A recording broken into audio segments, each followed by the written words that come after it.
প্রিয় শিক্ষার্থী, আশা করি তোমরা অনেক অনেক ভালো আছো। প্রতিদিনের মতো এসিপি প্রেজেন্ট 30 মিনিট ইংলিশে আমি তোমাদের তারিক ভাইয়া আজকেও ঠিক যথারীতি হাজির হয়ে গেলাম। সো তোমরা ইতিমধ্যে যারা জয়েন করে ফেলেছো সবাই একটু লাইভটা শেয়ার করে দাও। ওয়ালাইকুম আসসালাম। যারা আজকে আমরা দেখবো, খেয়াল করো, আজকে দেখেছো যদিও তোমাদের ইউনিট ভিন্ন আসলে, সো তারপরেও যে কাজটা হচ্ছে ঢাকা বিশ্ববিদ্যালয়ের এই যে ইউনিটের রেজাল্ট দেখতে পারছো যে মাত্র 5.93, অর্থাৎ অ্যাপ্রক্স 6% মানুষ পাশ করেছে, তাই না? কি প্রশ্ন আসে, কেন এইচএসসির বাইরে থেকে আসলে কোনোদিনই কোনো প্রশ্ন হয় না, কখনোই হয় না, তারপরেও এত ফল বিপর্যয় কেন? কারণ টেক্সট বই, তাদের যে বোর্ড বই, মূল বইয়ের প্রতি আসলে সকল গ্রুপের, আর্টস বলো, কমার্স বলো, সায়েন্স বলো, সবারই বিভিন্ন লেকচার শিট, নোট পুস্তক, গাইড, এইসবের উপরে খুব বেশি জোর দেয়া। সো আমরা এসিপির যারা স্টুডেন্ট আছি, এই যে প্রায় 1100 স্টুডেন্ট মতো আজকে পর্যন্ত এনরোল করে ফেলেছে এই পাওয়ার প্লেতে।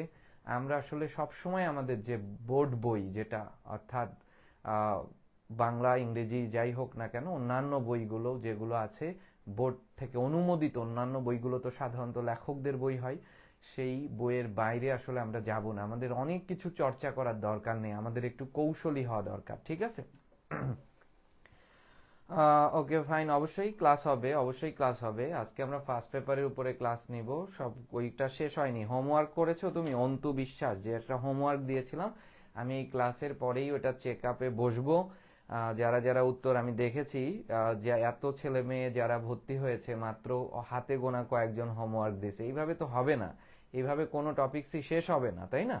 এই যে আলাদা করে ক্লাস নেওয়া হচ্ছে কেন? যাতে টপিকসগুলো যাতে খুব ভালোভাবে পেইড ব্যাচের বাইরেও ক্লাস নেওয়া হচ্ছে কেন? আসলে যাতে তোমার দুর্বলতাগুলো কেটে যায়। কিন্তু সেইখানে তো এক পক্ষ আগালে তো হবে না, তাই না? এখানে দ্বিপাক্ষিক একটা চুক্তির মতো তোমার এবং আমার সম্মিলিতভাবে যেতে হবে। রাইট ইউজ অফ ভার্বের আমি যে হোমওয়ার্ক দিব সেইটার আবার সলভ ক্লাস তো নেওয়া সম্ভব না হলে ওইটার সলভ ভিডিও দিব। আজকে যে গ্যাপটা দিয়েছিলাম সেটার একটা ভিডিও করেছি আমি, সে কিছু সময় পরেই গ্রুপে আমি দিয়ে দিব পূর্ণাঙ্গ সলভ। আর যারা যারা কি ভুল করছে আগে সেই সব বিষয় নিয়ে আলোচনা করব। এখন যদি তোমরা আছি ওকে, যদি সেটা না করো তাহলে তো শেষ হবে না। আজকে আমরা একদিন ফার্স্ট পেপার, একদিন সেকেন্ড পেপার, এভাবে আগাবো, ঠিক আছে? ওকে, আমরা আজকে আলোচনা করব আই হ্যাভ এ ড্রিম, ঠিক আছে? I have a dream. আজকের যে সবাই একটু লাইভটা শেয়ার করে ফেলো এবং দ্রুত শেয়ার করে ফেলো সবাই। I have a dream text বইটা বের করো। অনেক অজানা কথাবার্তা বলবো যা তোমরা এই প্যাসেজটি, যদি এই বক্তব্য অনেকবার পড়ে থাকলেও আমার মনে হয় না অনেক কিছুই শুনেছো কিনা সেটা নিয়ে সব কিছুই আমরা নতুন করে শুনবো, ঠিক আছে? এটা হচ্ছে ব্যাপার। সবাই একটু লাইভটা শেয়ার করে দাও। খুব গুরুত্বপূর্ণ কনসেপ্ট থাকবে এবং এখান থেকে তোমরা লেখার যে সক্ষমতাগুলো নিবা সেই ব্যাপারগুলো নিয়ে আমরা আলোচনা করব। সো আই হ্যাভ এ ড্রিমের আমাদের যে কনসেপ্টটা রয়েছে, দেখো টেক্সট বই বের করে ফেলো। I have a dream, Martin Luther King জুনিয়রের এটা একটা বক্তব্য, বুঝতে পারছো? এবং মার্টিন লুথার কিং জুনিয়র এইটা, সে একজন পাদ্রী ছিল, ধর্মযাজক ছিল। তাই আই হ্যাভ এ ড্রিমের কি থিমস গুলো কি কি আসলে খেয়াল করো। কি থিমস অর্থাৎ তার যে এই বক্তব্যের মূল ভাবটা আসলে কি। যেহেতু একজন ধর্মযাজক ছিল, তাহলে উনি যুদ্ধ পছন্দ করবে না স্বভাবতই। এই পুরো বক্তব্যের মধ্যে দিয়ে নন ভায়োলেন্স এর কনসেপ্ট তুলে ধরেছে। এইরকম প্রশ্ন কিন্তু রাজশাহী বিশ্ববিদ্যালয়ে এসেছে, ঠিক আছে? নন ভায়োলেন্স, অহিংস, বুঝতে পারছো? মহাত্মা গান্ধীর মতো অহিংস আন্দোলনের চর্চা করেছে এই আই হ্যাভ এ ড্রিম বক্তব্যের মধ্যে দিয়ে। ঠিক একইভাবে এই বক্তব্যের মধ্যে উনি তুলে ধরেছে ইকুয়ালিটির কথা। একটু কি থিমগুলো লিখে নাও, আমরা যা পড়বো সেটা নিয়ে। কি ইকুয়ালিটি, বুঝতে পারছো? কনসেপ্ট ইকুয়ালিটি এবং জাস্টিসের কথা তুলে ধরেছে। ইকুয়ালিটি এবং জাস্টিস, সমতা এবং ন্যায় বিচারের কথা এই পুরো প্যাসেজ জুড়ে, পুরো বক্তব্য জুড়ে উনি বলেছে। উনি একই সাথে আলোচনা করেছে হোপ ফর দ্য ফিউচার, ভবিষ্যতে আমেরিকার সমাজ কেমন হবে, হোপ ফর দ্য ফিউচার নিয়ে। যেহেতু এই পুরো প্যাসেজটার মধ্যে বা পুরো বক্তব্যের মধ্যে ভবিষ্যতের আশা, ঠিক আছে, ভবিষ্যতের আশা নিয়ে কথা বলা হয়েছে, তাই আই হ্যাভ এ ড্রিমের যে টোন, এই টোনটা ফিউচার টেন্সে হয়েছে, বুঝতে পারছো? একটু ভালো করে বুঝো এই টোনটা। আরো কিছু লিটারারি কনসেপ্ট গুলো নিয়ে আমরা আলোচনা করব। দেখো খেয়াল করো, তাহলে আমাদের যে কনসেপ্ট আগে একটু গুছিয়ে নাও। আমরা পড়তেছি I have a dream. I have a ড্রিমের এই বক্তব্যের বক্তা হচ্ছে মার্টিন লুথার কিং জুনিয়র। উনি ব্যক্তি জীবনে একজন পাদ্রী ছিল, একজন ধর্মযাজক ছিল। যেহেতু ধর্মযাজক, তাই উনি ওনার যুদ্ধে কখনোই রক্তপাত চাইবে না। এই জন্য এই প্যাসেজের থিম হচ্ছে নন ভায়োলেন্স, অহিংসর কথা বলেছে। উনি এই প্যাসেজে কৃষ্ণাঙ্গ এবং শ্বেতাঙ্গকে সমান করতে চেয়েছে, ইকুয়ালিটি এবং জাস্টিসের জয়গান গেয়েছে এই প্যাসেজের মধ্যে দিয়ে, এই বক্তব্যের মধ্যে দিয়ে। উনি একই সাথে এই বক্তব্যের মধ্যে হোপ ফর ফিউচার, যেহেতু বারবার বলেছে I have a dream, I have a dream, আমার স্বপ্ন আছে, তো স্বপ্ন তো মানুষের ভবিষ্যৎ থাকে, তাই এই প্যাসেজের টোন, এই বক্তব্য টোনটা হচ্ছে ফিউচার টেন্সে রয়েছে। Okay fine. তাহলে আমরা এই বক্তব্য নিয়ে আরো যে কথাবার্তা, সবাই একটু উত্তর দাও তো, সবাই তো প্রিন্সিপাল ক্লজ আর সাবঅর্ডিনেট ক্লজ চিনো। আমরা এই কনসেপ্টে এমন ভাবে পড়বো এইচএসসি এবং অ্যাডমিশনে। আজকের ফলাফল দেখে আমার এখন একটাই কনসেপ্ট টার্গেট থাকবে যে আমাদের স্টুডেন্ট যেন টেক্সট বই পড়ার মানে এমন প্রশ্ন আসবে একেবারে হুবহু কনসেপ্ট তোমার ঢাকা বিশ্ববিদ্যালয়ে আসবে। তাই টেক্সট বইটা খুব ভালোভাবে পড়তে হবে, প্রশ্ন লেখার সক্ষমতা থাকতে হবে, ঠিক আছে? সবাই একটু দ্রুত। ওকে, এই অপ্রাসঙ্গিক কোনো মেসেজ টেসেজ দিবা না, ঠিক আছে? অপ্রাসঙ্গিক কোনো মেসেজ দিবা না, খুবই যতটুকু পড়ানো হবে, ঠিক আছে, এই সময়ের মধ্যে 40-50 মিনিটের মধ্যে, এটা যেন আমাকে ইফেক্টিভ ওয়েতে থাকতে পারি আমরা, ঠিক আছে? আচ্ছা, ক্লজের কনসেপ্ট আমরা চিনি। তো এখন খেয়াল করো, প্রথম শুরু হয়েছে, সবাই বইটা বের করেছো? কমেন্টস করো একটু, বইটা বের করেছো কিনা? সবাই বইটা বের করেছো কিনা একটু জানাও। সবাই বইটা বের করেছো কিনা? আই হ্যাভ এ ড্রিম, সবাই বইটা বের করেছো? এবং এইটুকু সমান, এই যে এখানে যা লেখা আছে পড়ার পরে এটার আলোচ্য ভাব অন্তত আমাকে বলে দিবা। Okay fine. আচ্ছা, চমৎকার, সবাই বইটা বের করে ফেলো। আচ্ছা, এবার আমাকে কেউ একজন বলো তো, এই যে 3 ডট দেখেছো, 3 ডট, 3 ডটটা কি? শাহজালাল বিজ্ঞান প্রযুক্তিতে কিন্তু প্রশ্ন এসেছে এইটুক থেকে। 3 ডটস বলতে আসলে কি বুঝি? ইংরেজিতে এই 3 ডটকে বলা হয় এলিপসিস। লিখে রাখো, ellipsis is a series of 3 dots use writing এর সময় এটা ব্যবহার করা হয়। এলিপসিস বানানটা মনে থাকবে, দেখেছো? Ellipsis, ELLIPSIS। এই যে 3 ডট, এরকম ইচ্ছা মতোই লেখক ডট দেয় নাই, এই যে দেখেছো, এই যে 3 ডট, 3টা ডট, এই 3টা ডটকে বলা হয় এলিপসিস। এটা হচ্ছে এ সিরিজ অফ 3 ডটস, একটা 3টা ডটের সমন্বয়কে বলা হয় বুঝতে পারছো? এই 3টা ডটের সমন্বয়কে বলা হয় এলিপসিস। কনসেপ্ট একটু বুঝো, এই 3টা ডট কখন ব্যবহার করা হয়, ঠিক আছে? দেখো, আমরা আনফিনিশ থট, অর্থাৎ শেষ হয়নি, একটা চেতনা শেষ হয়নি, আমরা মাঝে মাঝে বলি না আই ওয়াজ থিঙ্কিং, এরকম করি, আই ওয়াজ থিঙ্কিং, আমি চিন্তা করছি, এই যে একটু চুপ করে আছি, মেবি উই শুড লিভ নাও, আমরা যাব কি যাব না, আনফিনিশ থট। এমন, অর্থাৎ যে চিন্তা চেতনা শেষ হয় না, হঠাৎ বিক্ষিপ্ত চিন্তা শেষ করি। উইলিয়াম শেক্সপিয়ারের বিখ্যাত নাটক হ্যামলেটের মধ্যে ছিল হ্যামলেটের নায়িকা ওফেলিয়া। তো ওফেলিয়ার ব্যাপারটা তো জানো কিনা আমি জানি না। ওফেলিয়া ভালো করে বুঝো একটু। তো হ্যামলেট হচ্ছে ওফেলিয়াকে প্রচন্ড ভালোবাসতো, এই গল্প নাটকের নায়িকা ছিল। আর নায়ক, যতই হ্যামলেট একজন যুবরাজ থাকা সত্ত্বেও নায়িকার ভাইদের চোখে আসলে নায়ক সবসময় একটা ভিলেনোচিত বখাটে টাইপসের হয়, বুঝতে পারছো? সো হ্যামলেটের যে একটা দ্বিধা প্রকাশ হয়, to be or not to be, that is the question. দেখবা ওই নাটকের ওই লাইনে to be or not to be এরকম 3 ডট দেয়া আছে, অর্থাৎ হ্যামলেট বাসায় প্রবেশ করবে কি করবে না, যাবে কি যাবে না, এমন একটা দ্বিধা। আবার হ্যামলেটের বাবার যখন মৃত্যু হয়, তার চাচা তাকে মেরে ফেলেছিল, তার বাবাকে, অর্থাৎ সেইটা, তার বাবার প্রেতাত্মা যখন হ্যামলেটের সাথে দেখা করতে আসে, হ্যামলেট বাবা হোক আর যাই হোক, মৃত্যুর পরে তার প্রেতাত্মা যদি দেখা করতে আসে স্বভাবতই সে আগাবে না, তাই না? আমার ক্ষেত্রে হলেও আমি আগাবো না, ওই যাবো কি যাবো না, যাবো কি যাবো, to be or not to be, that is the question. এই যে ধরনের দ্বিধা, আনফিনিশ থট যখন হয়, তখন এরকম 3 ডট বসে। অর্থাৎ আই হ্যাভ এ ড্রিম তোমাদের কাছে যদি বইটা থেকে থাকে, একদম শেষে দেখো লেখা আছে অ্যাব্রিজড, সংক্ষিপ্ত। তার মানে এদের আগে আরো অনেক তথ্য ছিল, সেগুলো কেটে, অর্থাৎ প্যাসেজের বা বক্তব্যের বা উক্তির একটা বিশেষ অংশ কেটে বিক্ষিপ্ত জায়গা থেকে যখন শুরু করা হয়, তখন এরকম 3 ডট দেয়া হয়। বুঝতে পারছো না? 3 ডট শব্দের অর্থ হচ্ছে more information or sentences are exist, আরো বিদ্যমান রয়েছে। ইলিপসিসের কনসেপ্ট কি বুঝতে পেরেছো কিনা বলো? হ্যাঁ, ইলিপসিস বুঝেছো? ইলিপসিস কি? এই 3 ডটকে আমরা, এই যে 3 ডট পাচ্ছ, অর্থাৎ কোনো চিন্তা চেতনা অপ্রকাশিত থাকলে, অর্থাৎ আনফিনিশ থাকলে, সেটার সময় 3 ডট বলা হয়। আবার আগে অনেক লাইন ছিল, সেগুলো কেটে দিয়ে, হ্যাঁ, হঠাৎ মাঝখান থেকে কোথাও শুরু করতে গেলে তখন 3 ডট বলা হয়। আচ্ছা, এবার দেখো 3 ডটের কনসেপ্ট আমরা পেলাম।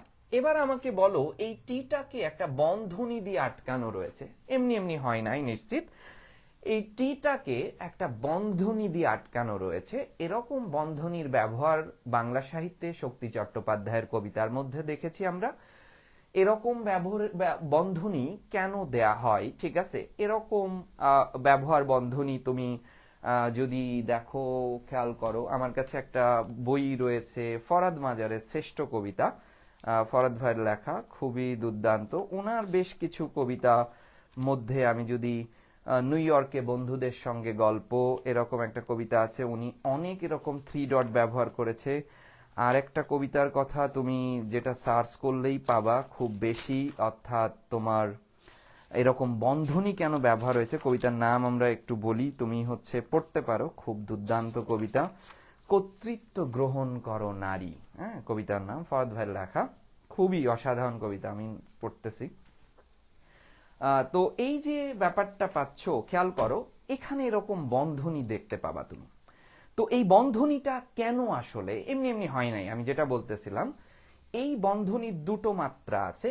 এটা সাধারণত তুমি ইংরেজিতে ফিগার অফ স্পিচের একটা কনসেপ্ট আছে, হাইপারবোল, অতিরঞ্জন, বাংলাতে বলা হয় অতিরঞ্জন, বাড়িয়ে বাড়িয়ে বলা। বুঝতে পারছো? অতিরঞ্জন, বাড়িয়ে বাড়িয়ে বলা। ধরো আমরা এমন বললাম, আই অ্যাম সো টল, আমি এতটাই লম্বা, that I can have touch the moon, যেন চাঁদ ছুতে পারি। এটা কি সম্ভব বলো? এই যে অসম্ভবপর অর্থকে সম্ভাবনার দৃষ্টিতে দেখা হয়। আমি তোমার জন্য এক আলোক বর্ষ অপেক্ষা করব, যেও না সুরঞ্জনা। এই যে বাজে বাজে কথা বলা, আমি তোমাকে ছাড়া বাঁচবো না, এই যে বাঁচবো তো, তাই না? না বাঁচার তো কিছু নেই। তোমার জন্য এক আলোক বর্ষ, 60 বছর বাঁচবো কিনা সন্দেহ, সেখানে বলছি এক আলোক বর্ষ অপেক্ষা করব। এই যে অদ্ভুত বাজে কথা বলা, অসম্ভবপর কথাকে সম্ভাবনার দৃষ্টিতে দেখা, সেটাকে আমরা হাইপারবোল বলে থাকি। বুঝতে পারছো? এখন এই হাইপারবোলের বেশ কিছু ধরন আছে। আমি বললাম যে আই অ্যাম সো টল, দেখো খেয়াল করো, আই অ্যাম সো টল, আমি এতটাই লম্বা, that I can have touch the moon, যেন চাঁদ ছুতে পারি। অর্থাৎ এই অসম্ভবপর অর্থকে সম্ভাবনার দৃষ্টিতে দেখা, এটা hyperbole of word, hyperbole of sentence. এটা একটা সেন্টেন্সের মধ্যে দিয়ে অতিরঞ্জনতা প্রকাশ পেল, যেটা আই হ্যাভ এ ড্রিমের মধ্যে অনেক অতিরঞ্জন করেছে বক্তা। আবার হাইপারবোল অফ ওয়ার্ড, দেখো মার্টিন লুথার কিং এটা একটা বক্তব্য দিয়েছিল, একটু কনসেপ্টটা বুঝো কিন্তু, এটা বক্তব্য দিয়েছিল। তো আমি এখন এই রুমের মধ্যে স্টুডিওতে যতই চিল্লাই, আমার মাইক্রোফোনটা যদি খারাপ হয়, তুমি কি কথা শুনতে পারবা? নেট খারাপ হইলেই তুমি কথা শুনতে পারবা না, তুমি পারবা না। তার মানে এটা আসলে যান্ত্রিক ব্যাপার। মার্টিন লুথার কিং যখন বক্তব্যে আসলো, উনি প্রয়োজনের থেকে অনেক আবেগ নিয়ে কথা বলেছিল, প্রয়োজনের থেকেও অধিক জোরে। দ্য নিগ্রো, দরকার ছিল না এত জোরে, মাইক্রোফোনের ভলিউম বাড়াইলেই তো মানুষ শুনতে পারবে, কিন্তু উনি প্রয়োজনের থেকে অধিক জোরে কথা বলল।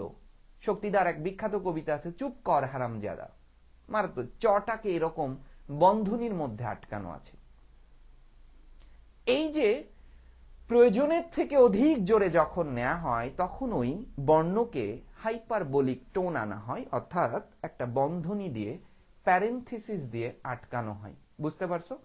আবার সাংবাদিকতার ক্ষেত্রে আমরা আর্টিকেলের ক্ষেত্রে এরকম দেখি, বিশেষ বিশেষ উক্তিকে এভাবে বন্ধনী দিয়ে শুরু করা হয়। বুঝতে পারছো? দুটো ভাবেই সাধারণত আসে। এখন খেয়াল করো, হাইপারবোলিক এই টোন যেটা সেটা রয়েছে, আমরা একটু চলে আসি। The Negro is still not free. The Negro বাক্যের সাবজেক্ট, ইজ হচ্ছে লিঙ্কিং ভার্ব, লিঙ্কিং ভার্বের পরে অ্যাডজেক্টিভ বসে, তাহলে ফ্রি এটা কিন্তু অ্যাডজেক্টিভ, আর অ্যাডজেক্টিভকে মডিফাই করেছে এরা অ্যাডভার্ব। বুঝতে পারছো? আমরা জানি নো এর পরে নাউন বসে আর নট এর পরে অ্যাডজেক্টিভ বসে, আর নো এবং নট এর মধ্যে গুণগত পার্থক্য কি?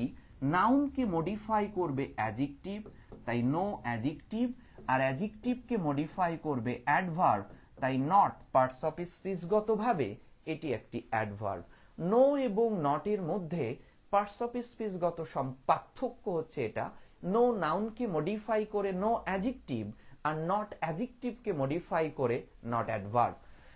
The life of the Negro is still sadly crippled. আবারও দেখো, the life of the is এটা বিভার্ব, বিভার্বের পরে অ্যাডজেক্টিভ বসে, crippled আটকে আছে অ্যাডজেক্টিভ, আর অ্যাডজেক্টিভকে মডিফাই করে অ্যাডভার্ব, আর অ্যাডভার্বকেও মডিফাই করে অ্যাডভার্ব।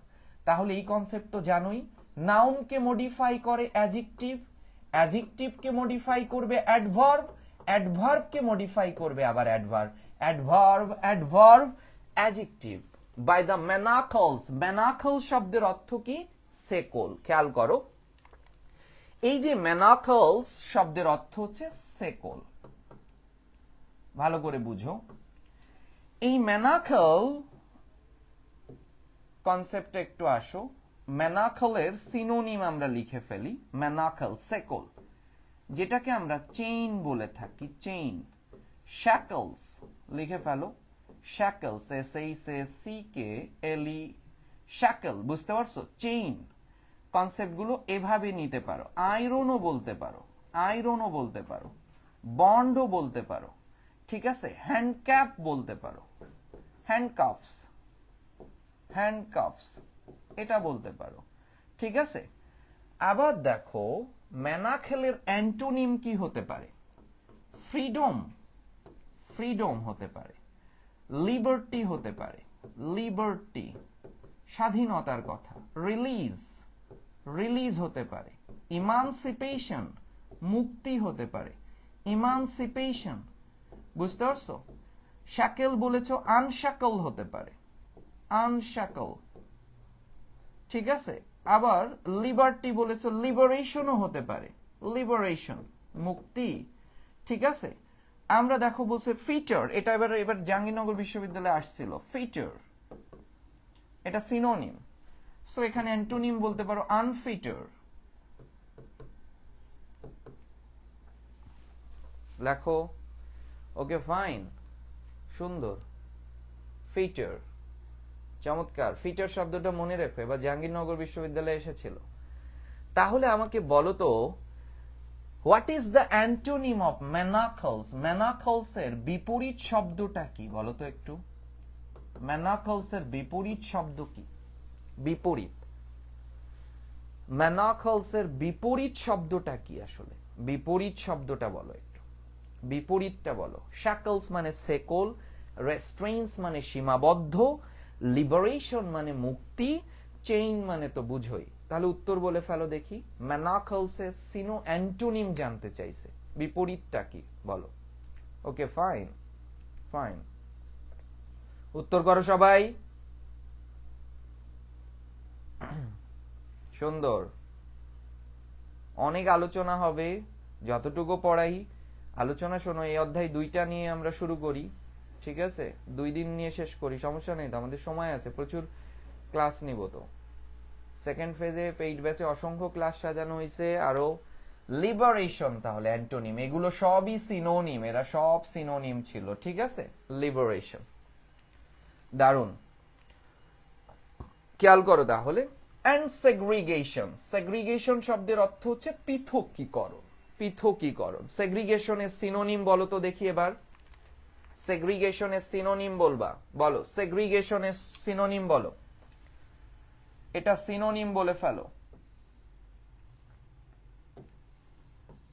সিনোনিম বলো। সেপারেশন, সেপারেশন পৃথক করে ফেলা। Isolation, isolation. Divorce, divorce concept এরকম, ঠিক আছে? পার্টিশন, আইসোলেশন, লেখো শব্দ বলো। সেকুলেশন, সেকুলেশন। ডিভিশন, ডিভিশন, লিখে ফেলো, সিনোনিম লেখো। Segregation, fine. সেপারেশন, আইসোলেশন, লিখে ফেলো দ্রুত। Exclusion, exclusion. আবার তুমি পৃথক না করে তাদেরকে যদি তুমি এক করে দাও, তাহলে আসলে কি হতে পারে? একত্রীকরণ, খুব গুরুত্বপূর্ণ শব্দ লিখতেছি, হ্যাঁ? আমার শব্দগুলো, আমি যেসব শব্দ লিখি পরীক্ষায় স্ট্যান্ডার্ড। অ্যামালগ্যামেশন, আমরা এই যে ঈদের সময় বন্ধুরা ইউনিয়ন করি, রিইউনিয়ন, মিশ্রণ করি, একসাথে পৃথক না করে মিশ্রণ করে ফেলা হয়, বুঝতে পারছো? মিশ্রণ করার কি বলো? কম্বিনেশন, যেটাকে মিক্স করে ফেলা হয়, কম্বিনেশন। ইনক্লুশন, এক্সক্লুশন যেহেতু বলেছো তাহলে বলো ইনক্লুশন। ইন্টিগ্রেশন, ইন্টিগ্রেশন, ঠিক আছে? ইন্টিগ্রেশন। আইবিএতে এসেছিল ইউনিফিকেশন, একত্রীকরণ, ইউনিফিকেশন, ঠিক আছে? আইবিএতে আরেকটা শব্দ এসেছিল অ্যাসাইলিমেশন, ASSIMILATION, ফাইন। সেকুলেশন, ওকে, দারুন দারুন, এই তো, অসাধারণ। কম্বাইন, আচ্ছা যারা লিখতেছো দেখো, সেগ্রিগেশন একটা নাউন, তো পরীক্ষার সময় তুমি তাকে নাউন, আমাদের এইচএসসি সেকেন্ড পেপারে যে ভোকাবুলারি আসবে দেখবা ওই শব্দটি প্যাসেজে কোন পার্টস অফ স্পিচ আছে, ঠিক তোমাকে সেই পার্টস অফ স্পিচে লিখতে হবে। তো তুমি দেখো, ধরো অপশন এ তে আছে কম্বাইন, আবার অপশন বি তে আছে কম্বিনেশন, দুটোই যেহেতু আছে তুমি কাকে উত্তর দিবা? দেখো এটা নাউন, তাহলে তুমি নাউনকেই দিবা, এটা ভার্ব, তখন কিন্তু এই ভার্ব দাগানোর ফলে অর্থগত সামঞ্জস্যতা থাকা সত্ত্বেও তোমার উত্তর কেটে যাবে। ঠিক ইউনিভার্সিটি অ্যাডমিশন টেস্টেও একই ধরনের কাজ হবে। ওকে ফাইন, ওকে, সবাই একটু ইয়া করে ফেলো, লাইভটা শেয়ার করে ফেলো। হ্যাঁ, তখন পার্টস অফ স্পিচ মিলাইতে হবে, সবাই লাইভটা শেয়ার করে ফেলো, ঠিক আছে? অনেক ইনফরমেশন দেওয়া হবে, যতটুকু পড়ানো হবে ফ্রি ক্লাসে খুব ইনফরমেশন দেওয়া হবে। এবং যারা এখন পর্যন্ত এসিপি পাওয়ার প্লেতে ভর্তি হও নাই, এনরোল করে ফেলো, আমি অসৎ যুক্তি দিচ্ছি না। সেগ্রিগেশনের অ্যান্টোনিম বলে ফেলো, সেগ্রিগেশনের অ্যান্টোনিম বলো দেখি, পৃথকীকরণের বিপরীত শব্দ বলো, উত্তর করে ফেলো দ্রুত। ফাইন, দাও দ্রুত। বিপরীত চাইছে, কিন্তু বিপরীত চেয়েছে, অ্যান্টোনিম অফ সেগ্রিগেশন বলা হয়েছে, বিপরীত চেয়েছে, বিপরীত চেয়েছে, বলো।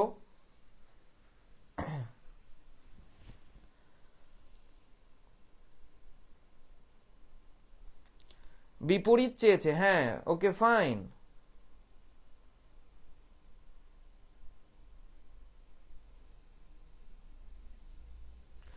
তাহলে এই আইসোলেশন দাগাচ্ছ কেন? এটা তো সিনোনিম। ডিভিশন, সেপারেশন এগুলো সিনোনিম। তাহলে উত্তর হবে ইন্টিগ্রেশন, একত্রীকরণ। দেখো, ইন্টিগ্রেশন এক করে ফেলা, সেগ্রিগেশন মানে এভাবে পৃথক করে ফেলা, অ্যামালগামেশন এক করে ফেললা, ইন্টিগ্রেশন এক করলা, ডিভিশন, পার্টিশন, এক্সক্লুশন, সেকুলেশন এগুলো শব্দের অর্থ সব পৃথক করা। আবার আস্তে আস্তে এক করছি, অ্যামালগামেশন, অ্যামালগামেট করছি, টুগেদারনেস একসাথে করে ফেলছি, ইউনিফিকেশন, ইউনিটি করে ফেলছি, ইউনিয়ন করে ফেলতেছি, ইন্টিগ্রেশন। Okay fine. আবার বি কেন? আবার বি কেন? আচ্ছা, তাহলে এবার বলো এইটুকের আলোচ্য বিষয় কি প্যাসেজের? বলো তো। নিগ্রোরা এখনো মুক্ত না, তাদের জীবন crippled by the manacles of segregation and a chain of discrimination, বৈষম্যের সেকলে বাধা। বুঝতে পারছো? এই নিগ্রোদের জীবন কি সেকল দিয়ে বাধা? নিগ্রোদেরকে কি আমেরিকাতে সেকল দিয়ে বেঁধে রেখেছে? না, বৈষম্যের সেকলে বাধা। অর্থাৎ মূল উপজীব্য বিষয়কে অ্যাবসেন্স করে দিয়ে তার পরিবর্তে নতুন নাম আনাটাকে বলা হবে মেটাফোর। মেটাফোর, মেটাফোর হচ্ছে মূল কনসেপ্টটাকে উজ্জ্ব রেখে তার পরিবর্তে ভিন্ন ভিন্ন শব্দ চয়ন করে যে নামকরণ করা হয়, যে উদাহরণ দেয়, বলতেছে নিগ্রোদের জীবন আর সেকলে বাধা। তো নিগ্রোদের কি সেকল দিয়ে বেঁধে রেখেছে? না। কিসের সেকল বলো? নিগ্রো। তাহলে আমরা সামারি যদি লিখি, আমরা এটা লিখতে পারি, নিগ্রোরা is subject to, subjected to. আজকে নিগ্রোরা নিগৃহীত কিসের বলো? কিসের সাথে, কিসের দ্বারা? উইথ দ্য কি? রেসিজম বা গ্রেট ডিসক্রিমিনেশন, বৈষম্যের দ্বারা আজকে নিপীড়িত। Okay fine. দেখো, খেয়াল করো, পরের কনসেপ্টে আসো একটু। ভোকাবুলারি টোলারি যা আছে সেটা আমরা একটু দেখে ফেলি। দ্য নিগ্রো, তাহলে 3 ডট কে কি বলেছি আমরা? এলিপসিস বলেছি। এটা হাইপারবোল বলেছি আমরা। হাইপারবোল অর্থে ব্যবহার হয়, অতিরঞ্জন করা হয়েছে। দ্য নিগ্রো লিভস অন, দেখো দ্য নিগ্রো বাক্যের সাবজেক্ট, লিভস হচ্ছে ভার্ব।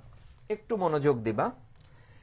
এখন আমি ধরো বললাম ইন দ্য কলেজ ক্যাম্পাস, সবাই একটু ভালো করে বুঝো, একটা বাক্যেই বুঝে যাবা, ইন দ্য কলেজ ক্যাম্পাস। এখন আমি যদি তোমাদেরকে বলি যে ভাইয়া এটা কি, তখন তোমরা কিন্তু একইভাবে বলবা যে ভাইয়া অনেকগুলো শব্দ আছে, একের অধিক শব্দ আছে, তাহলে এটি একটি ফ্রেজ। এবার যদি বলি যে এটা কোন ফ্রেজ, তখন কিন্তু বলে ফেলবা যে ভাইয়া এটা প্রেপোজিশন দিয়ে শুরু, তাহলে এটা একটা প্রিপোজিশনাল ফ্রেজ।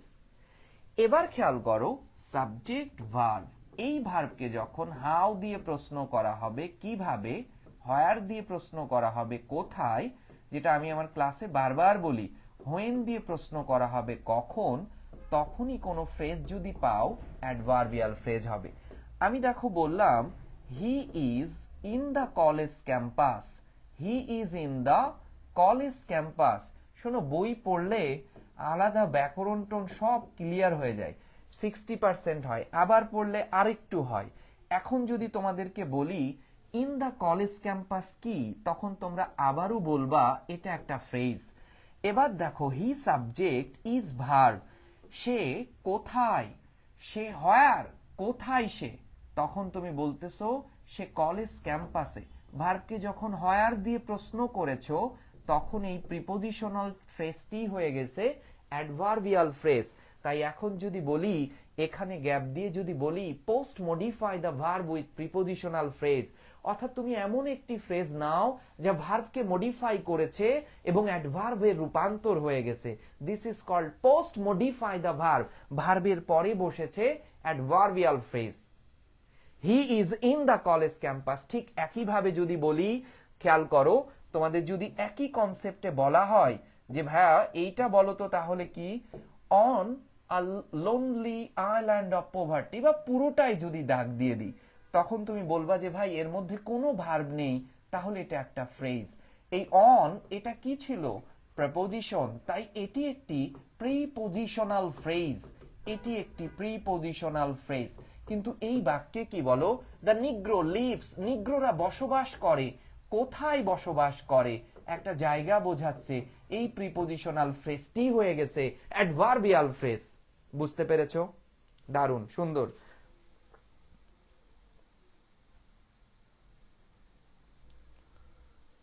ওকে, এটি adverbial phrase. Post modify the verb with prepositional phrase. In the midst of a vast ocean of material prosperity. আবার দেখো, এই ডটটা কিন্তু, এটা কিন্তু ফুল স্টপ, আর এই 3 ডটকে বলবো এলিপসিস। এলিপসিস ভুল হয় না জানো, বুঝছো? ইউনিভার্সিটি অ্যাডমিশনে আসে। এটাকে বলবো আমরা হাইপারবোল অফ ওয়ার্ড।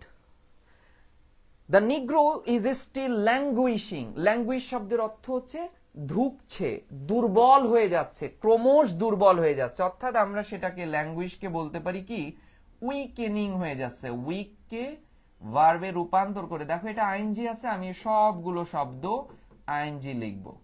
উইকেনিং, ডিক্লাইনিং, ঠিক আছে, লিখে ফেলো, ডিক্লাইনিং। তারপরে আমরা বলবো বিবর্ণ হয়ে যাচ্ছে, ফেড, ফেডের সাথে আইএনজি যোগ করব, ফেডিং। আমরা বলবো ওয়েলটিং, ডিউতে একবার এসেছিল, ওয়েলটিং, ঠিক আছে। এই যে আস্তে আস্তে ডেট্রয়েটিং হয়ে যাচ্ছে। আবার অ্যান্টোনিম কি লিখবো বলো? জয় লাভ করতেছে, ক্রমশ উন্নত হচ্ছে, অর্থাৎ ব্লুমিং হচ্ছে, ব্লুমিং, ঠিক আছে। বুস্টিং হচ্ছে, বুস্টিং হচ্ছে, বুস্টিং হচ্ছে। ইমপ্রুভিং হচ্ছে, যেটাকে আমরা বলবো ফ্লারিশিং, ফ্লারিশিং অ্যান্টোনিম বলবো। বুঝতে পারছো? আমরা বলবো রিভাইভিং, রিভাইভ মানে পুনর্জাগরিত হওয়া। আইএনজি আছে তাই আমি আইএনজি করতেছি, বুঝতে পারছো? রিকাভারিং, রিকাভারিং শব্দটা যদিও পরীক্ষায় আসবে না, আবার আসতেও পারে। আমরা বলবো ভিব্রান্ট, ভিব্রান্ট, এটা বলে ফেলবো। আমরা বলবো ভিগোরাস, ভিগোরাস প্রাণবন্ত। এই সবই ল্যাঙ্গুইশিং এর বিপরীত। আর ল্যাঙ্গুইশিং এর সিনোনিম হচ্ছে ক্রমশ দুর্বল হয়ে যাচ্ছে, উইকেনিং হয়ে যাচ্ছে, ডিক্লাইনিং হয়ে যাচ্ছে, ডিমিনিশিং হয়ে যাচ্ছে, ডিক্রিজিং হয়ে যাচ্ছে, রিট্রিটিং হয়ে যাচ্ছে। ওকে, ফাইন।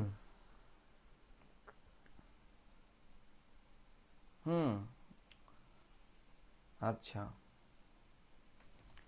দেখো তাহলে এবার বলতেছে in the corners of American society, আমেরিকার প্রতিটি কোনায় কোনায়। আবার যদি তোমাকে বলা হয়, এটার নিচে দাগ দিয়ে যদি বলা হয় in the corners of American সোসাইটির নিচে দাগ দিল, তখন আবার প্রশ্ন হবে দ্য নিগ্রো বাক্যের সাবজেক্ট ইজ ল্যাঙ্গুইশিং ভার্ব, ধুকছে, দুর্বল হয়ে পড়ছে, কোথায়, জায়গা বোঝাচ্ছে। তখন বলতেছে আমেরিকার সমাজের প্রতিটি কোনায় কোনায়। তাহলে এটি কিন্তু অ্যাডভার্বিয়াল ফ্রেজ হয়ে গেল। and find himself as an exile, exile, exile এর একটা সিনোনিম বলো তো দেখি। এক্সাইল, নির্বাসন, বলো এক্সাইলের সিনোনিম বলো। এই বাজার থেকে একটা এক্সাইল কিন্তু দেখি কোন পার্টস অফ স্পিচ, অ্যান আর্টিকেলের পরে বসেছে, তাহলে এখানে নাউন। আমরা যে সিনোনিম অ্যান্টোনিম লিখবো সেটা যেন নাউন হয়। বলো সিনোনিম লেখো। এক্সাইলের সিনোনিম, বাজার থেকে ধরো একটা পণ্য বাতিল হয়ে গেল, বলতেছে পণ্য এখন আর নেই, পণ্য ব্যান হয়ে গেছে, তাহলে ব্যান হচ্ছে ভার্ব, তাকে নাউন করে দাও, ঠিক আছে। ব্যানিশমেন্ট, ব্যানিশমেন্ট, এক্সাইল, ঠিক আছে। অর্থাৎ দেখো ডিপোর্টেশন, ডিপোর্টেশন, এক্সাইল, এক্সপালশন, ঠিক আছে। এক্সপালশন, আমার মতো ভোকাবুলারি নিয়ন্ত্রণ করো কিন্তু। এক্সপালশন, ঠিক আছে। অস্ট্রাসিজম, খুব ভালো শব্দ কিন্তু। অস্ট্রাসিজম মানে কি, তোমাকে যেটাকে বলা হয় সমাজচ্যুত করা, বা গ্রামে বলে সমাজ থেকে একঘরে করে দাও। অস্ট্রাসিজম, OSTRACISM, অস্ট্রাসিজম, ঠিক আছে। এভিকশন, এভিকশন, প্রচুর ভোকাবুলারি জানতে হবে। এই জায়গাতে আসো, এখান থেকে তোমাকে সরাই দিলাম। এই প্লেসে আসো, তাহলে ডিসপ্লেসমেন্ট, যদিও পরীক্ষাতে আসবে না, আত্মবিশ্বাস বাড়ানোর জন্য এই শব্দগুলো লেখা হয়। সুন্দর, অসাধারণ। ব্যানিশমেন্ট, এক্সপালশন, দারুণ।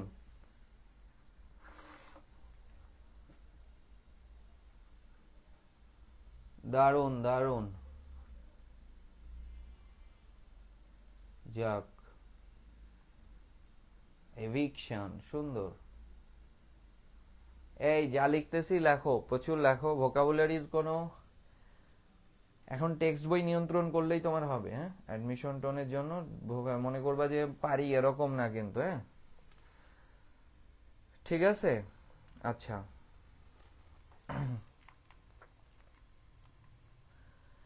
আচ্ছা এখানে দেখো, খেয়াল করো। So we have come here, তাই আজকে আমরা এখানে এসেছি। টুডে, দেখো subject, we have come, have এর পরে ভার্বের থার্ড ফর্ম, কাম কেম কাম, আজকে আমরা এখানে এসেছি। কেন এসেছি? উদ্দেশ্য বোঝালে টু প্লাস ভার্ব, কেন এসেছি, টু প্লাস ভার্বের বেস ফর্ম। উদ্দেশ্য বোঝালেই ইনফিনিটিভ, কেন এসেছি।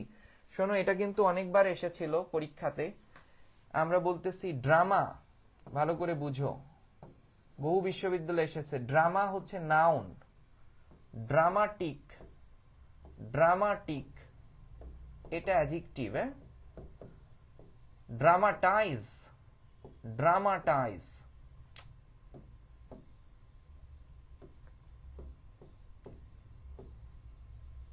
ড্রামাটাইজ এটা ভার্ব, ঠিক আছে। ড্রামাটিক্যালি, পিসি দাসের প্রথমেই মনে হয় পাবা এটা, অ্যাডভার্ব, ঠিক আছে। ওকে ফাইন, এই পিডিএফটা নিয়ে আসা হবে, দরকার হবে, দরকার হবে, ঠিক আছে। Okay fine. নিসা বলছে এক্সট্রাডিশন, এক্সট্রাডিশন হবে, হবে।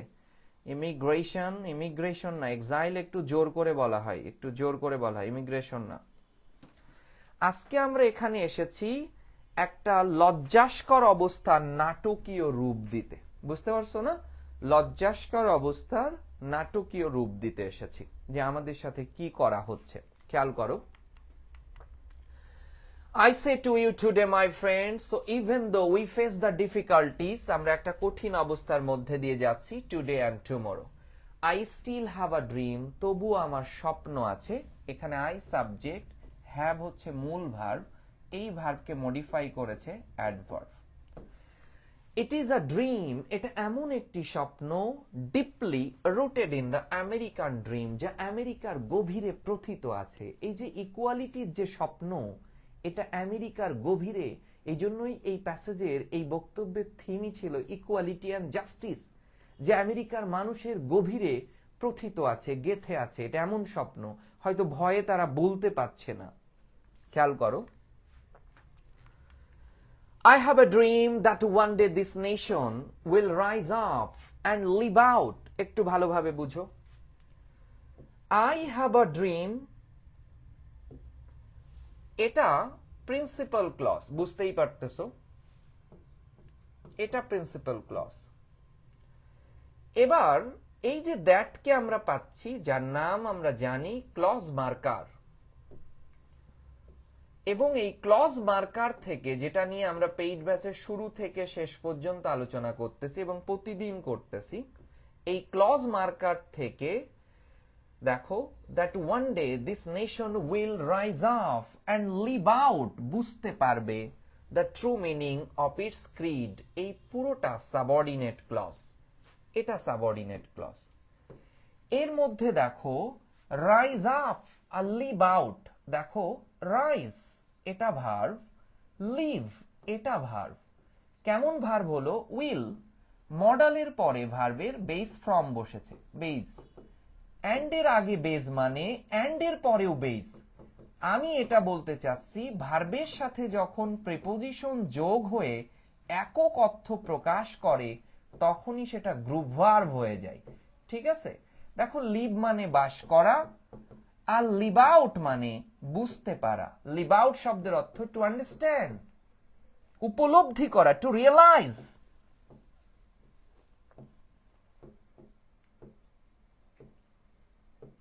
একদিন আমেরিকার মানুষ জেগে উঠবে, জেগে উঠবে মানে কি? তারা কি ঘুমাচ্ছে? না, তাদের বিবেক জেগে উঠবে।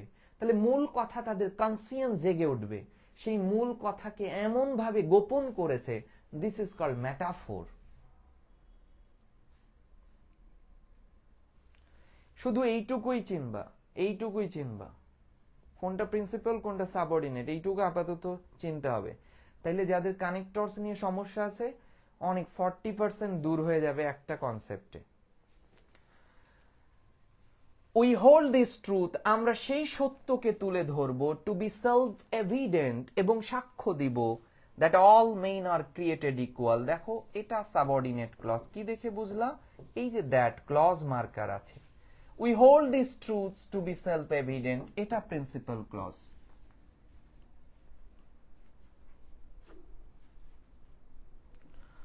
বুঝতে পেরেছো সবাই? কনসেপ্টগুলো কি বুঝতেছো?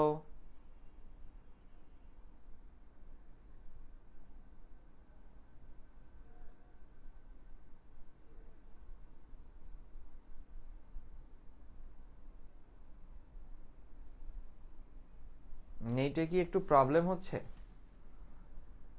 মনে হচ্ছে?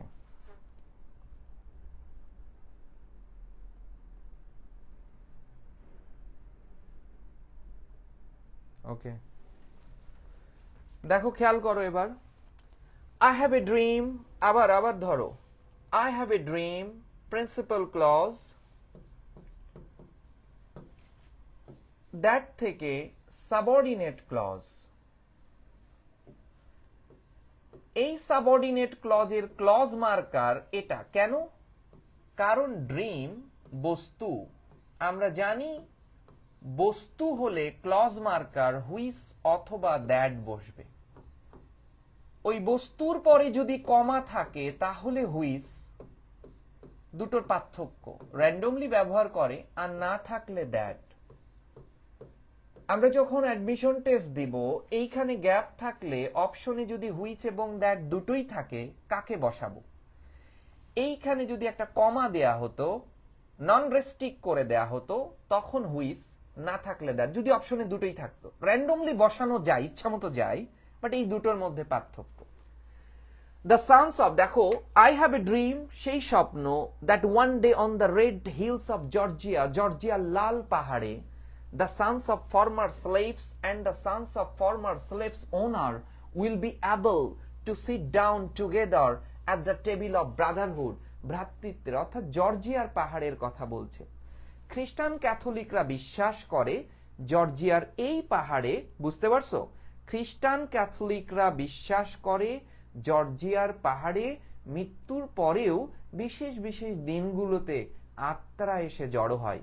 মার্টিন লুথার কিং যখন বক্তব্য দিচ্ছিল, তখন কেউ একজন বলেছিল যে আমরা আজকে যারা এখানে আছি, সমবেত আছি, তাদের মধ্যে there is no space of discrimination. আমরা বিশ্বাস করি আমাদের মধ্যে কোনো মানে বৈষম্য থাকবে না। কিন্তু আমাদের পূর্বপুরুষ যারা বৈষম্য নিয়ে মরেছে, তাদের কি হবে? মার্টিন লুথার কিং বলল, আমি সেই স্বপ্ন দেখি, তারা মরেছে তো কি হয়েছে, তারা মৃত্যুর পরেও এই জর্জিয়ার পাহাড়ে এসে জড়ো হবে। এটার মধ্যে কি প্রকাশ পেয়েছে বলো? কি অসম্ভব পরততা প্রকাশ পেয়েছে। অর্থাৎ এই পুরো কোটেশনটি হাইপারবোল, অতি রঞ্জন, বাড়িয়ে বাড়িয়ে বলেছে। অসম্ভব, পুরো কনসেপ্টটি একটা হাইপারবোলিক কনসেপ্ট। হাইপারবোল কিভাবে হয়েছে দেখেছো? মার্টিন লুথার কিংকে বলল যে আমাদের মধ্যে বৈষম্য নেই, কিন্তু আমাদের পূর্বপুরুষ যারা মরেছে, তখন মার্টিন লুথার কিং বলল, the sons of former slaves and the sons of former slaves owner will be able to sit down together at the table of brotherhood, বৈষম্যের টেবিলে বসবে। খেয়াল করো তাহলে, হাইপারবোলিক। এই তোমরা এই যে কিছু ছেলে মেয়ে আছো যারা অপ্রাসঙ্গিক মেসেজ করো,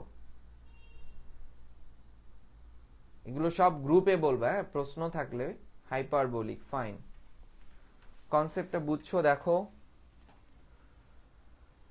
গ্রামাটিক্যাল কনসেপ্ট, প্রিন্সিপাল ক্লজ ছিল, সাবঅর্ডিনেট ক্লজ ছিল, the sons of former slaves. আরেকটু ব্যাখ্যা করি, আরো ক্লিয়ার করে দিই। এটা হাইপারবোল, হ্যাঁ, পুরো প্যাসেজটা টোন ছিল হাইপারবোল, এইটুকের হাইপারবোল। প্যারালেল স্ট্রাকচার হয়েছে, দেখো একটু গ্রামাটিক্যালি দেখি আমরা। প্যারালেল হয়েছে, এই অ্যান্ড অ্যান্ড এর পরে দেখো কি দারুণ ভাবে the sons of former slaves, দেখেছো, ওনার, এই পুরোটা আর্টিকেল দিয়ে শুরু হয়েছে আর নাউন দিয়ে শেষ হয়েছে। আর্টিকেল দিয়ে শুরু আর নাউন দিয়ে শেষ, দারুণ ভাবে আমরা বলতে পারি এটি একটি নাউন ফ্রেজ। অ্যান্ড এর পরে নাউন ফ্রেজ আছে মানে অ্যান্ড এর আগেও নাউন ফ্রেজ। দেখো আর্টিকেল দিয়ে শুরু হয়েছে আর নাউন দিয়ে শেষ হয়েছে। স্লেভ, চাকর, দারুণ ভাবে একটা নাউন ফ্রেজ হয়েছে। আরো কিছু বলবো? আর নাউন ফ্রেজ উইল, মডেল, মডেলের পরে ভার্বের বেস ফর্ম, আর বি লিঙ্কিং ভার্বের পরে অ্যাডজেক্টিভ, অ্যাবল, অ্যাডজেক্টিভ। বুঝতে পারছো? একসাথে বসবে, কোথায় বসবে, কোথায় বসবে, at the table of Brotherhood, এটা মূলত প্রেপোজিশনাল ফ্রেজ ছিল, কিন্তু এখন এই বাক্যে অ্যাডভার্বিয়াল ফ্রেজ হয়ে গেছে।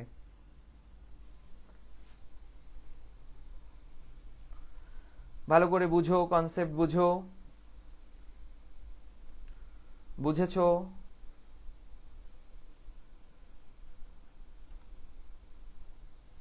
প্রত্যেকটা জিনিস বুঝবা, একদিনে বুঝবা না হয়তো, আবার দেখবা আবার বুঝবা। এইচএসসি শেষ হলে আসলে তারপরে তুমি চলে যাবা পেশাদারিত্বের শিক্ষায়, শেখার আর সুযোগ নাই কিন্তু। ওকে ফাইন, খেয়াল করো এবার। আই হ্যাভ এ ড্রিম, আবারও বারবার তোমাকে যে জিনিসটা শেখাচ্ছে, প্রিন্সিপাল ক্লজ, দ্যাট এর ব্যাখ্যা আমরা দিয়েছি, সোহান দিয়েছিল। দ্যাট দিয়ে সাবঅর্ডিনেট ক্লজ তৈরি হয়েছে। এই সাবঅর্ডিনেট ক্লজ এখন পর্যন্ত কিন্তু ক্লজ হয়নি, এর মধ্যে ভার্ব হয়নি, এখান থেকে শুরু হয়েছে। That one day even the state of Mississippi, Mississippi একটা অঙ্গরাজ্য, এই মিসিসিপি নাউনের পরে আবার কমা দিয়ে এই state of sweltering with the heat of injustice, এটা মিসিসিপি সম্পর্কে অতিরিক্ত তথ্য দিয়েছে, তাই এটাকে অ্যাপজিটিভ বলবো আমরা। মিসিসিপি কেমন বলতেছে, হিট অফ ইনজাস্টিস, অন্যায়ের উত্তাপে গলছে। মিসিসিপি কেমন, সুইল্টারিং উইথ দ্য হিট অফ অপ্রেশন, নিপীড়নের অত্যাচারে গলছে। ঠিক আছে, এই যে কনসেপ্ট, অপ্রেশন মানে কি বলো, ক্রুয়েলটি যেটাকে আমরা বলি। ঠিক আছে, ডোসাইল, অপ্রেশন, নিপীড়ন, কর্তৃত্ববাদ, ডমিনেশন, ডমিনেশন। ঠিক আছে, এনস্লেভমেন্ট, নাউন যেহেতু, এনস্লেভমেন্ট, এনস্লেভমেন্ট, রিপ্রেশন, রিপ্রেশন। বুঝতে পারছো? কনসেপ্টগুলো আমরা এরকম নিয়ে আসবো। সাবজুগেশন, খেয়াল করো, সাবজুগেশন, সাবজুগেশন আইবিতে আসছিল। tyranny, TYRANNY, ঠিক আছে। persecution, persecution, ভোকাবুলারি না মুখ দিয়ে বের হলে হয়েই যায়।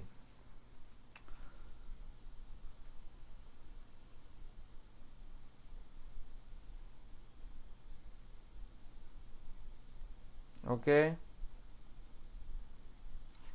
এই এরকম এই বিভিন্ন ধরনের ইয়া করতেছে কে, এইটাকে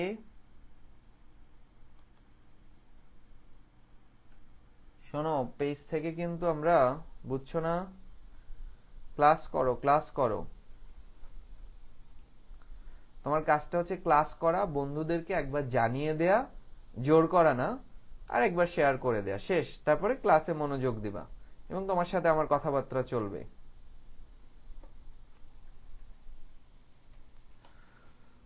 খেয়াল করো তাহলে, এই অ্যান্টোনিমটাও লিখে নাও তো। অপারেশনের অ্যান্টোনিম হচ্ছে এই যে একটা, জাস্টিস, জাস্টিস। ঠিক আছে, আমরা বলতে পারি সভরেইনটি, সভরেইনটি, সার্বভৌমত্ব। লিবারেশন বলতে পারো, লিবারেশনও বলতে পারো। অটোনমি বলতে পারো, স্বায়ত্তশাসিত, অটোনমি। ঠিক আছে, ইমানসিপেশন, ইকুইটি, এগুলো বলতে পারো।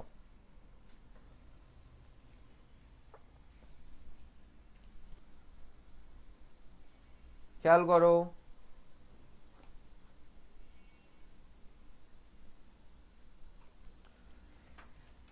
এই বুঝতে পারছো?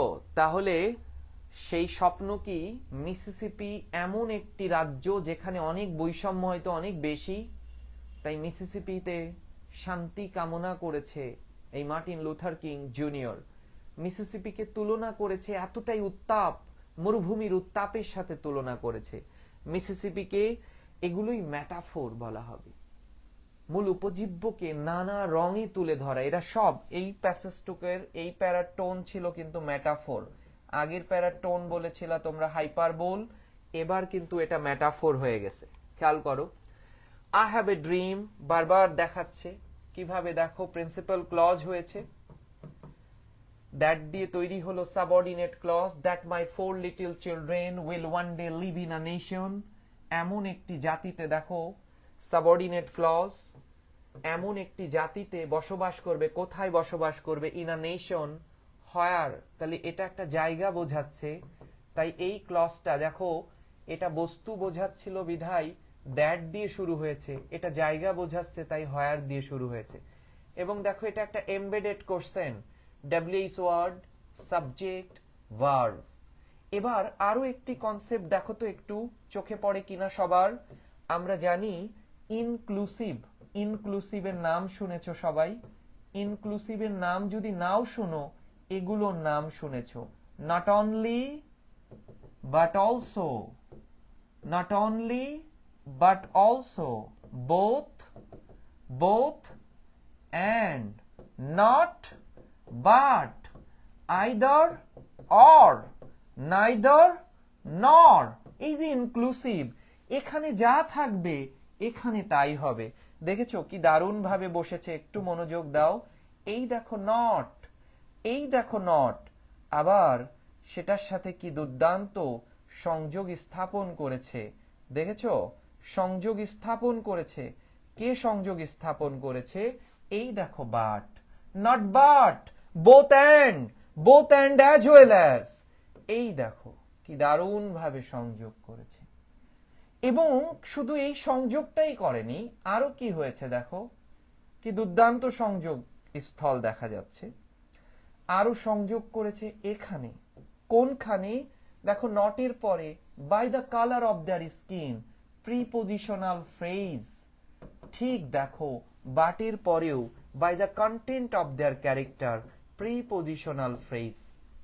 This is called parallel structure, বাক্যের সমান্তরাল।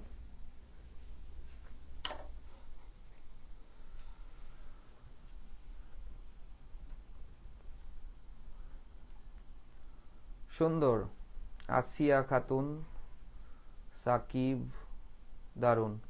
প্যারালেল বুঝতে পেরেছো? নট বাট, দুটো সমান করেছে, বুঝেছো?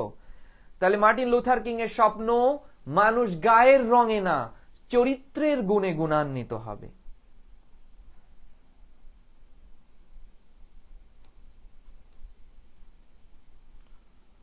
বলো একটু কি তাহলে, এর আগেও এটা তো পড়েছো। হ্যাঁ, অ্যান্ডো প্যারালেল কনসেপ্ট আমি নতুনত্ব আনার চেষ্টা করেছি। প্যাসেজের মধ্যে চোখ দিলে আরো অনেক কথা বলা যায়, আসলে দেখলেই কিছু না কিছু চোখে পড়ে। সো এটা একটা ব্যাপার। তাই টেক্সটে এইটুকু পর্যন্ত আমাকে দেখে তোমরা তো এটা নোটস করবাই, এটা সামারিটা লিখে দিতে পারবা। তারপর তোমরা যারা গ্যাপ পূরণটা সলভ করেছো, ওখানেও কিন্তু প্যারালেল স্ট্রাকচার ছিল, কিন্তু আমি দেখছি সোয়ানের খাতায় ঠিক আছে, হিমেল ঠিক করেছে, আবার কি শেষের দিকে ভুল করছে। আরো দুজন প্যারালেল ধরতে পেরে শেষ নামাইতে পারে নাই। আমি ওই প্যাসেজটা প্যারালেল দেখেই আসলে আমি দিয়েছিলাম, যে প্যারালেল স্ট্রাকচার নিয়ে লিঙ্কিং ভার্ব কিভাবে চিনবা। লিঙ্কিং ভার্বের একটা সরল লিস্ট গুলো লিখে নাও। এই যে বি ভার্ব, বিকাম, ঠিক আছে, ফিল, লুক, এটা প্রাথমিক লেখো, অ্যাপিয়ার, এগুলো দিয়েই চলতে পারবা। Remain, remain, smell, test, turn, sound, এদেরকে লিঙ্কিং ভার্ব বলবো, ঠিক আছে? এটা দিয়ে তুমি প্রাথমিকভাবে চলো, এটা নিয়ে আমি আলোচনা করে দিব। ঠিক আছে, এখন প্যারালেল ধরতে পারেনি, কিন্তু শুরুর দিকে উত্তর হয়ে পরে উত্তর হবে না কেন? একবার যেহেতু প্যারালেল ধরে ফেলেছো, তারপরে আবার উত্তর হবে না, এটা আমাকে বেশ অবাক করেছে। এটা নিয়ে আমি উত্তর দিচ্ছি, সব সময় আমি দিচ্ছি। আর এটার একটা সামারি লিখবা, কিন্তু এই কবিতা এই প্যাসেজের মধ্যে আলোচ্য বিষয় শুরু করবা নিগ্রোরা আজকে বৈষম্যে সেকল, এই সেকল টেকল কথাবার্তা নিয়ে আসবে না, বৈষম্যের দ্বারা নিগৃহীত রয়েছে, তারা আজকে নির্বাসিত রয়েছে, মানে ওই বৈষম্যেই রয়েছে, এরকম কনসেপ্ট দিয়ে শেষ করবে। আর শেষটা তো হচ্ছে people will be just by the colour, not be just by the colour of their skin but by the content of their character. এই কনসেপ্ট গুলো নিয়ে এটা একটু আজকে লেখা আমি দেখি তোমরা কি লেখো। তারপরে আমি তো একটা সামারিও তোমাদের দেখি নাই কখনোই, কারোর সাথেই আমার আগে সক্ষতা ছিল না, ঠিক আছে? সো একবার সামারিটা একবার দেখলে আমি সেটা নিয়ে আলোচনা করব আসলে, ঠিক আছে? দেখতে হবে আসলে। ওকে, সাবজেক্ট ইনঅ্যাক্টিভ, হ্যাঁ সাবজেক্ট ইনঅ্যাক্টিভ থাকে, এটা নিয়ে আমরা আলোচনা করব। নোট তো আমাদের ACP arts and commerce Pathsala, BP লেখা আছে বন্দি পাঠশালা, এটা হচ্ছে আমাদের গ্রুপ আছে একটা, এই গ্রুপে সবাই নোটস করে, কিন্তু অধিকাংশ ছেলেপেলে, যাই হোক আমরা আগ্রহ হারাবো না, আমাদের কিছু স্টুডেন্ট আছে, সো এই ব্যাচ থেকে যদি টপ করে 50-এর মধ্যে কিছু স্টুডেন্ট আছে, সেটাই আমাদের এই কষ্টের সার্থকতা হবে। সামারিটা একটু এইটুকুর কোনো একদম নিজের মতো করে লিখবা, হ্যাঁ এইটুকুর একটা সামারি দেখবে, আমি মার্কস দিব, কমেন্টসে কত পাওয়ার মতো লিখেছো মার্কস দিব, না হলেও সরাসরি সমালোচনা করব যে এটা হয় নাই। আজ থেকে একটু করবা সবাই, হ্যাঁ? আর সবাই তো জানোই 10টা 15ই ক্লাস শুরু হয়, প্রতিদিন 10টা 15ই ক্লাস শুরু হবে। সো সবাই এই ক্লাসটাকে একটু ফ্লারিশ করে দাও। ফ্লারিশের আজকে আমরা অনেকগুলো সিনোনিম লিখেছি। ল্যাঙ্গুইশিং এর সিনোনিম বুস্টিং, ফ্লারিশিং, থ্রাইভিং, ঠিক আছে? আরো ওকে ফাইন, সবাই ভালো থেকো তাহলে, আল্লাহ হাফেজ। আজকের মতো আমি বিদায় নিলাম, কালকে আবার 10টা 15-র সময় দেখা হবে তোমাদের সাথে।